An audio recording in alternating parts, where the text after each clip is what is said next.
has been much debate whether the Brumbies are a menace or a beautiful part of our history. Brumbies were first introduced in 1788 in Australia by the first fleet of prisoners.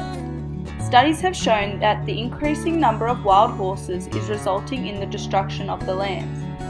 There are many issues surrounding this problem, and there have been many solutions, some being unethical, to remove these magical creatures from the lands they once ran on peacefully.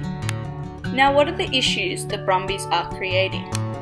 Dr. Norman says that he has travelled throughout the Eastern Alps and explains how it is hard to discover land that has not been trampled, clear land without horse manure, and native plants that have not been eaten down to the stem. Most recent aerial surveys have shown that the population in Alpine National Park is 2,500 and 300 in Briana National Park.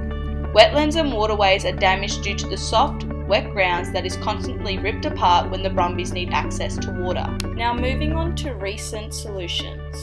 There is much debate whether to cull these beautiful creatures or to leave them alone. Some solutions have been to capture these animals by trapping and roping the horses. Some of the Brumbies are rehomed, however most of them are sent to the knackery. The most recent trapping of the Brumbies showed about 100 to 150 Brumbies captured, which was in the Alpine National Park. Other solutions have been to shoot the wild horses, which people think is more economical. However, it is not ethical as it was not their fault they were introduced in the first place. Now on to the distribution of Brumbies.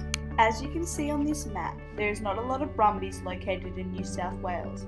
However, when moving closer to Western Australia, North Australia, South Australia and the tops of Queensland, you can see a dramatic increase in the Brumby populations. Is there two sides to the story? Yes, there are two sides to this situation, as these beautiful creatures did not choose to be placed here, and they are running the lands just to survive. If there was a solution to save all the Brumbies and protect the land, it would make it much simpler. However, too much concentration of the damage they have done has created governments to think of a quick solution. Now looking at approaches to managing horses in the snowy mountains. In this diagram, it explains the population numbers that would occur if that certain situation were to occur. For example, the first one explains the population numbers with the Brumbies experiencing dehydration, starvation, and poisoning. It explains with the help of high trapping and no culling, the population would be at 6,800.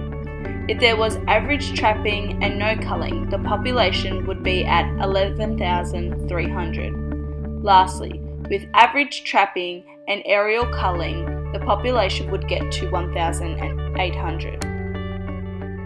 Is there wild horse problems in other countries?